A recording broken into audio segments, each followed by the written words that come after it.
News watch ముందుగా headlines చూద్దాం.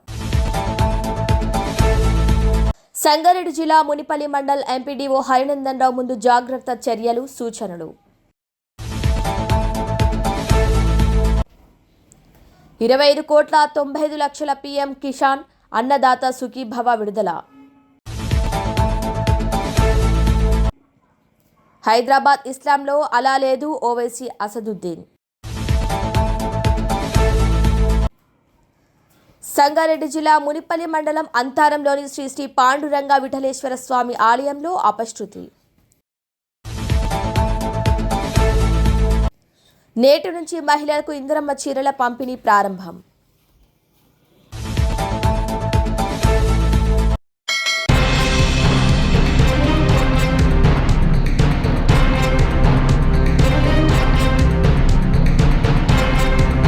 తెలంగాణ ఇందిరమ్మ చీరల పంపిణీ కార్యక్రమంలో ఆసక్తికర సన్నివేశం చోటు చేసుకుంది.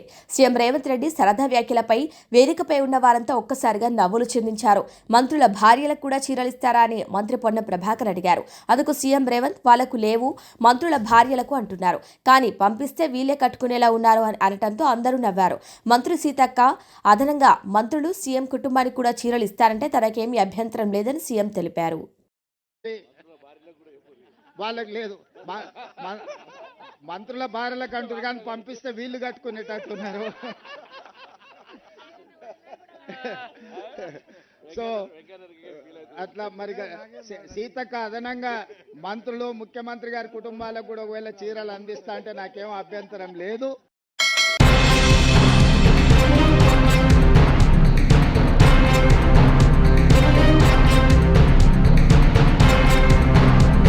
పీఎం కిసాన్ అన్నదాత సుఖీభవ పథకం కింద పీలేరు నియోజకవర్గంలోని 38,496 మండలాల రైతుల లబ్ధిదారుల ఖాతాల్లోకి 25,95,00,000 రూపాయల నిధులను పీలేరు ఎమ్మెల్యే నల్లారి కిషోర్ కుమార్ రెడ్డి బుధవారం పీలేరు అన్నదాత సుఖీభవ పీఎం కిసాన్ వ్యవసాయ పథకం ఆంధ్రప్రదేశ్ వారి చెక్కును ఎమ్మెల్యే చేతుల మీదుగా రైతుల లబ్ధిదారులకు పంపిణీ చేశారు. ఈ సందర్భంగా ఎమ్మెల్యే నల్లారి కిషోర్ కుమార్ రెడ్డి మాట్లాడుతూ నియోజకవర్గంలోని 6 మండలాల్లో 38,490 మంది రైతులు వారి ఖాతాల్లో 2 విడత నిధులు జమ చేస్తున్నట్టు తెలిపారు. ఎన్నికల మేనిఫెస్టోలో ఇచ్చిన హామీలన్నీ నెరవేరుస్తున్న ప్రభుత్వం కూటమి ప్రభుత్వమని అన్నారు. ఈ కార్యక్రమంలో పీలేరు నియోజకవర్గం 6 మండలాలు రైతులు ఉమ్మడి కూటమి సభ్యులు వ్యవసాయ అధికారులు పాల్గొన్నారు.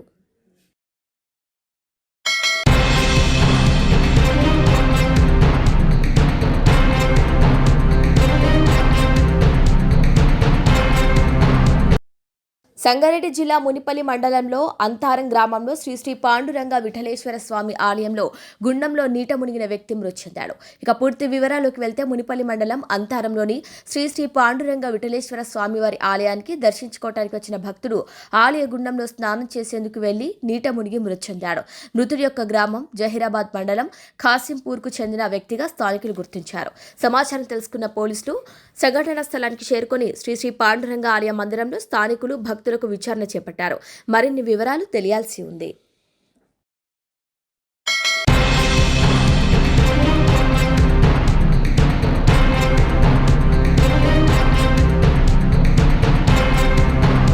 మునిపల్లి మండలంలోని ఆయా గ్రామాల్లో మునిపల్లి మండల అధికారి ఎంపీడీఓ హరినందన్ రావు ఈ సందర్భంగా ఆయన గ్రామాల్లో ఉన్న యువకులు గాని యువతులకు గాని ఎవరైనా కూడా పలు రకాల జాగ్రత్తలు చర్యలు సూచనలు తెలియజేశారు. కొంతమంది గ్రామాల్లో నీళ్ల ట్యాంకుల పైకెక్కుతున్నారు కాబట్టి దీనికి కొన్ని కారణాలున్నాయి. గ్రామాల్లో యువకులు ప్రతి ఒక్కరూ కూడా ఉన్నతంగా ఉన్నటువంటి వాటర్ ట్యాంకుల పైకి ఇంతవరకే కాక మనందరికీ అక్కడక్కడ ప్రమాదాలు జరుగుతున్నాయని కూడా తెలుసు. అందుకని గ్రామాల్లో ఎవరైనా వాటర్ ట్యాంకుల పైకి కానీ టవర్ల పైకి కానీ పాఠశాలల పైకి కానీ యువకులు ఎవరైనా సరే రీల్స్ కోసమా లేదా మరి ఏదైనా వివిధ కారణాల కోసమా అనేక కారణాలు ఉండొచ్చు. దానివల్ల వాటర్ ట్యాంకుల పైకి ఎక్కి కొంత కుట్రలతో భాగంగా ఎక్కుతున్నారా లేదా ఆత్మహత్య చేసుకోవటానికి ఎక్కుతున్నారా లేక రీల్స్ కోసం ఎక్కుతున్నారా మరి ఏమైనా ఉద్దేశాలు ఉన్నాయా అన్నది తెలియాలి.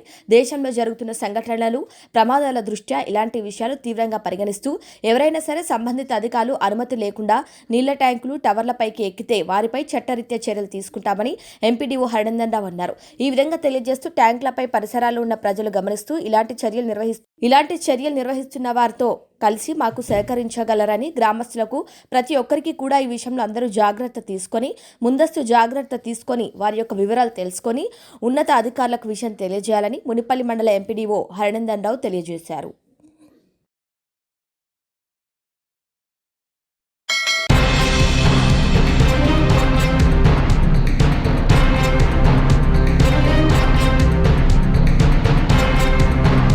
ఉట్నూర్ భారత మాజీ ప్రధాని ఇందిరాగాంధీ ఆశయ సాధనకు ప్రతి ఒక్కరూ కృషి చేయాలని టీపీసీసీ ఉపాధ్యక్షురాలు ఆదిలాబాద్ పార్లమెంట్ ఇన్ఛార్జ్ ఆత్రం సుగుణక్క అన్నారు. ఉట్నూర్ మండల కేంద్రంలోని క్యాంపు కార్యాలయంలో సుగుణక్క ఆధ్వర్యంలో బుధవారం ఇందిరా జయంతిని ఘనంగా నిర్వహించారు. ఈ సందర్భంగా సుగుణక్క కాంగ్రెస్ పార్టీ నాయకులతో కలిసి ఇందిరాగాంధీ చిత్రపటానికి పూలమాలలు వేసి నివాళులు అర్పించారు. అనంతరం సుగుణక్క మాట్లాడుతూ దేశ స్వాతంత్ర్యం కోసం ఎందరో ప్రాణత్యాగం చేస్తే ఆ తర్వాత అనంతరం దేశ సమగ్రత ఐక్యత కోసం తన ప్రాణాలు త్యాగం చేసిన ఘనత ఇందిరాగాంధీదన్నారు. చివరి రక్తం బొట్టు వరకు దేశ సమగ్రత కోసం కృషి చేశారన్నారు. ప్రతి గ్రామంలో భూసేకరణ చేసి ఇందిరమ్మ గృహ నిర్మాణం చేపట్టి ఇల్లు నిర్మించి పేదవాడి ఆత్మ గౌరవం కాపాడారని, దున్నేవాడిద భూమి అనే నినాదంతో భూములు పంపిణీ చేశారని గుర్తు చేశారు.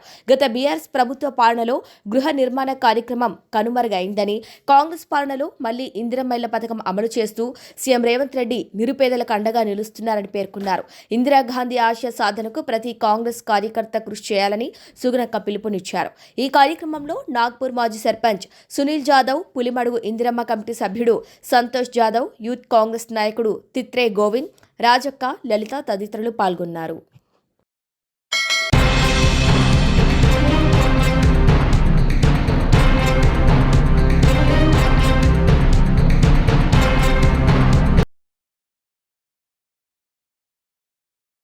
బద్వేల్ సీఎంకు ఆసుపత్రిలో గత 5 ఏళ్లుగా కేంద్ర రాష్ట్ర ప్రభుత్వాల నిధులు దుర్వినియోగం చేశారని, నిధులు స్వాహా చేసిన అధికారులపై చర్యలు తీసుకోవాలని అఖిల భారత యువజన సామైక్య కడప జిల్లా అధ్యక్షుడు పెద్దపల్లి ప్రభాకర్ డిమాండ్ చేశారు.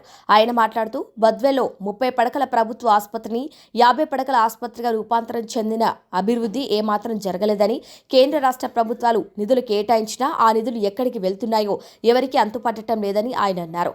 గత కొన్ని రోజులుగా సీమాంక్ ప్రభుత్వ ఆసుపత్రి కాంట్రాక్ట్ ల్యాబ్ టెక్నీషియన్ గా విధులు నిర్వహిస్తున్న ఆర్కే అలియాస్ రామకృష్ణారెడ్డి అనే వ్యక్తి గత 8 సంవత్సరాలుగా ప్రభుత్వ ఆసుపత్రిలో పనిచేస్తూ ప్రభుత్వ నిధులు దుర్వినియోగం చేశారని, ఆరోగ్యశ్రీ నిధులు కూడా దుర్వినియోగం చేశాడని, ఇందులో కడపలో ఒక ప్రైవేట్ హాస్పిటల్లో డేటా ఎంట్రీ ఆపరేటర్ గా పనిచేస్తున్న ఒక వ్యక్తి ఆరోగ్యశ్రీలో నకిలీ డేటా ఎంట్రీ చేసి ₹1 కోటి స్వాహా చేసినట్లు, అదేవిధంగా నూతనంగా వచ్చిన ఏసీలతో పాటు ఫర్నిచర్, కంప్యూటర్లు అన్నీ కూడా మాయమైనట్లు ఆరోపణలున్నాయి.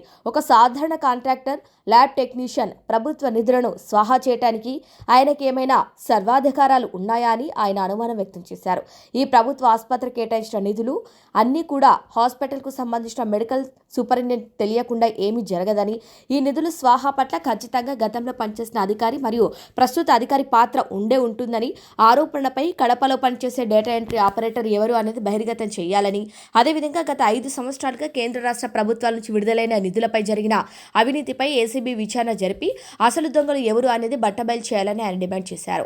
హాస్పిటల్కు సంబంధించి ఎక్స్రే ల్యాబ్ ఉన్నా ఇంతవరకు ల్యాబ్ టెక్నీషియన్ తీసుకోకపోవడం, అదేవిధంగా క్లినికల్ ల్యాబ్ ఉన్నా పరికరాలు లేకపోవడం, మహిళా డాక్టర్లు ఉన్నా కూడా స్కానింగ్ చేయాలంటే బయట ప్రైవేట్ డయాగ్నోస్టిక్ సెంటర్కు పొమ్మనటం సిగ్గుచేటని ఆయన అన్నారు. చిన్నపిల్లలకు సంబంధించి ఇంక్యుబేటర్, ఫోటోథెరపీలు ఉన్నా కూడా అవి ఉపయోగంలో లేవు. అక్కడ పనిచేస్తున్న సూపరింటెండెంట్ నిధులపై పెట్టిన శ్రద్ధ విధులపై పెట్టి ఉంటే హాస్పిటల్ అభివృద్ధి చెంది ఉండేది. తక్షణమే రాష్ట్ర వైద్య ఆరోగ్య శాఖ అధికారులు మరియు జిల్లా వైద్య శాఖ అధికారులు కాంట్రాక్ట్ ల్యాబ్ టెక్నీషియన్ రామకృష్ణారెడ్డిపై, అదేవిధంగా ప్రభుత్వ ఆసుపత్రిలో గత 5 ఏళ్లుగా జరిగిన అవినీతిపై ఏసీబీ మరియు విజిలెన్స్ వారిచే విచారణ జరిపి దొంగలను బట్టబయలు చేసి వారిపై క్రిమినల్ కేసులు నమోదు చేయాలని ఆయన డిమాండ్ చేశారు. ఈ కార్యక్రమంలో ఏఐవైఎఫ్ పట్టణ అధ్యక్షులు మణిరత్నం, శంకర్లు పాల్గొన్నారు. నా పేరు ప్రభాకర్, అఖిల భారత యువజన సమాఖ్య ఏఐవైఎఫ్ కడప జిల్లా అధ్యక్షుడిని. ఈ మధ్యకాలంలో బద్వేల్ పట్టణం సీమాంక్ హాస్పిటల్లో జరిగిన కోట్ల రూపాయల గోల్మాల్పై మీడియాలో వార్త చక్కర్లు కొడుతూ ఉంది. దీనికి సంబంధించి ఒక ప్రైవేట్ కాంట్రాక్ట్ ల్యాబ్ టెక్నీషియన్ దీని వెనుక ఉన్నట్లు ఆరోపణలు వస్తున్నాయి. దాదాపు ఈ 5 ఏళ్లలో 1192 బర్త్ సర్టిఫికెట్లు మంజూరు చేసినట్లు డేటా ఎంట్రీ చేస్తున్నారు. దీంట్లో ఎంతమంది లబ్ధిదారులు గుర్తించారు, ఈ గుర్తించిన లబ్ధిదారులు నిజమైనవా కావా అని చెప్పి అధికారులు లెక్క తేల్చాలి. అదేవిధంగా కడప నుంచి ఒక డేటా ఎంట్రీ ఆపరేటరు ఆరోగ్యశ్రీ నిధులు నకిలీ డేటా ఎంట్రీ చేసి ₹1 కోటి నిధులు స్వాహా చేసినట్లు ఆరోపణలు వస్తున్నాయి. ఈ ఆరోపణలు ఒక ల్యాబ్ టెక్నీషియన్ మాత్రమే సాధ్యం కాదు. ల్యాబ్ టెక్నీషియన్ వెనుక ఇక్కడ పనిచేస్తున్న ఇన్ఛార్జిగా ఎవరైతే మెడికల్ ఆఫీసర్గా ఇక్కడ ఉన్నారో, గతంలో పనిచేసిన వారు, ప్రస్తుత పనిచేసిన వారు మొత్తం దీనికి బాధ్యత వహించాలి. దీనికి బాధ్యత వహించి ఇక్కడ జరిగిన ఈ దొంగతనానికంతా దొంగలు ఎవరనేది అధికారులు బట్టబయలు చేయాలి. మొన్న డిప్యూటీ డిఎంహెచ్ఓ గారు వచ్చి ప్రైవేట్ ల్యాబ్ టెక్నీషియన్ను మీ పని మీరు చేసుకొని పక్కన పని చేయొద్దు అని చెప్పి ఏదో సానుకూలంగా మాట్లాడినట్లు తెలిసింది. మేము ఒకటే కోరుతా ఉన్నాం, కొత్తగా వచ్చిన ఏసీలు, కొత్తగా వచ్చిన ఫర్నిచరు, కొత్తగా వచ్చిన ఏదైతే సిస్టమ్ ఉన్నాయో ఇవంతా ఎక్కడికి వెళ్ళాయి, ఏమైపోయింది? ఇప్పుడు దాదాపు బద్వేల్ పట్టణంలో 30 పడకల ఆసుపత్రిగా ఉన్న ప్రభుత్వ ఆసుపత్రిని 50 పడకల ఆసుపత్రిగా అభివృద్ధి మాత్రమే చేశారు. కానీ పేరుకే 50 పడకల ఆసుపత్రి అభివృద్ధిలో మాత్రం ఏమాత్రం డెవలప్మెంట్ కనబడట్లేదు. ఒకవైపు చూస్తే పక్కన గ్యాప్లలో మందు బాటలు కూడా ఇక్కడ కనపడతా ఉన్న పరిస్థితి. డయాలసిస్ సెంటర్ వెనకాల మొత్తం అంతా అపరిశుభ్రంగా ఉంది, దాని మీద ఎవరు క్లీన్ చేయలేదు.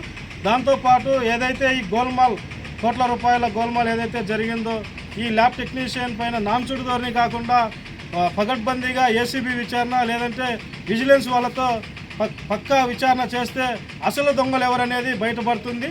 ఈ అసలు దొంగలు ఎవరనే దానిపైన ఖచ్చితంగా అధికారం నిగ్గు తేల్చాలి. ఈ నిగ్గు తేల్చేంత వరకు ఈ అఖిల భారత యువజన సమాఖ్య ఏదో ఒక రూపంలో ఉద్యమం చేస్తూ ఉందని చెప్పి హెచ్చరిస్తూ ఉన్నాం. ఈ రామకృష్ణ ప్రైవేట్ ల్యాబ్ టెక్నీషియన్ ఏదైతే వ్యక్తి ఉన్నాడో దాదాపు 8 సంవత్సరాలుగా ఇక్కడే పనిచేస్తూ ఉన్నాడు. ఏ విధంగా పనిచేస్తూ ఉన్నాడు? దాదాపు ప్రైవేట్ కానీ కాంట్రాక్ట్ కానీ 3 సంవత్సరాలకు ఒకసారి ట్రాన్స్ఫర్లు పెట్టాలి. ఎందుకని ట్రాన్స్ఫర్ ఇవ్వలేదు? ఇతను ఎందుకు 8 ఏళ్ళుగా ఇక్కడే కొనసాగించవలసి వస్తుంది? ఈ విధంగా 8 ఏళ్ళుగా ఇక్కడే తిష్ట వేసి కూర్చుంటే అవినీతి జరగక ఏం జరుగుతుందని చెప్పి మేము ప్రశ్నిస్తూ ఉన్నాం. ఖచ్చితంగా డిఎంహెచ్ఓ గారు, జిల్లా వైద్య శాఖ అధికారులు, అదేవిధంగా రాష్ట్ర హెల్త్ డిపార్ట్మెంట్ వారు ఖచ్చితంగా ఈ హాస్పిటల్లో జరిగిన అవినీతి పైన 5 సంవత్సరాలలో కోట్ల రూపాయల అవినీతి జరిగిందని చెప్పి ఆరోపణలు వస్తూ ఉన్నాయి. ఈ ఆరోపణల పైన ఖచ్చితమైన విచారణ చేసి నిగ్గు తేల్చాలి. సాదాసీదాగా ఎంక్వైరీ చేస్తే ఇక్కడ నిజాలు బయటపడవు. ఖచ్చితంగా ఏసీబీ వారితో గతంలో పనిచేసిన మెడికల్ ఆఫీసర్ పైన, అదేవిధంగా ప్రస్తుతం పనిచేస్తున్న మెడికల్ ఆఫీసర్ ఆధ్వర్యంలోనే జరిగింటుంది. మెడికల్ ఆఫీసరు వాళ్ళ ప్రమేయం లేకుండా ల్యాబ్ టెక్నీషియన్ ఇంత చేసేదానికి అవకాశం ఉండదు. ఖచ్చితంగా వీళ్ళ వెనకాల పెద్ద అధికారులు ఎవరో ఖచ్చితంగా ఒకరు ఉంటారు. ఖచ్చితంగా వారిపైన తక్షణమే చర్యలు తీసుకోవాలి. చర్యలు తీసుకొని అధికారులు నిగ్గు తేల్చి ఎవరైతే ఈ విధంగా పాల్పడిన మొత్తం ఈ వ్యవస్థలో పనిచేస్తున్న ఈ విధంగా దుర్వినియోగానికి పాల్పడిన ప్రతి ఒక్క అధికారిని బర్తరఫ్ చేయాలి. భవిష్యత్తులో ఇలా ఎవరు ఈ దురాశకు పాల్పడకుండా కఠినమైన చర్యలు తీసుకొని ఉద్యోగం నుంచి సస్పెండ్ చేయాలని చెప్పి మేము డిమాండ్ చేస్తాం.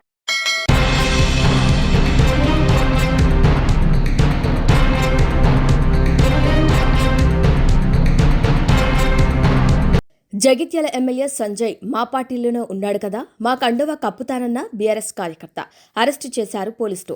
బీఆర్ఎస్ పార్టీ నుంచి గెలిచి అధికార పార్టీలోకి మారి నేను ఇంకా బీఆర్ఎస్ పార్టీలోనే ఉన్నానని చెప్పుకుంటున్న జగిత్యాల ఎమ్మెల్యే సంజయ్కు మా పార్టీ కండువా కప్పుతానన్న కార్యకర్త నారపాక రవీందర్ను అరెస్టు చేశారు పోలీసులు.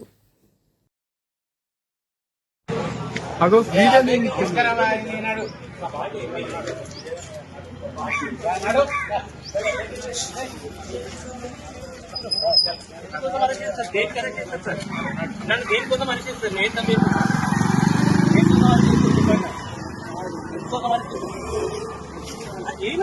సార్ మా వేరే ఎక్కువ చేసుకోవడానికి ఏం తప్పి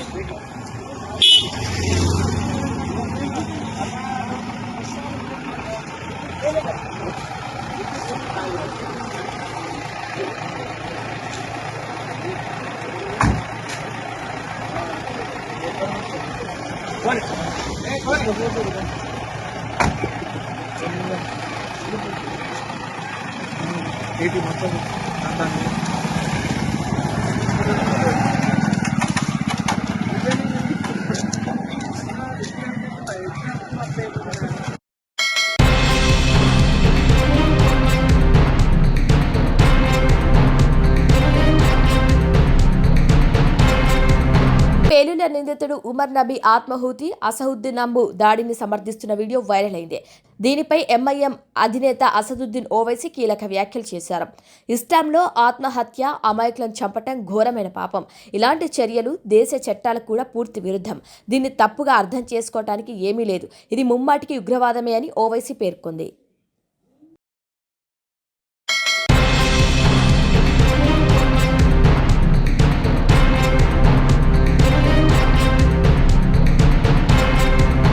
బులెటిన్ ముగించే ముందు హెడ్లైన్స్ మరొకసారి. సంగారెడ్డి జిల్లా మునిపల్లి మండల్ ఎంపీడీఓ హరినందన్ రావు ముందు జాగ్రత్త చర్యలు, సూచనలు.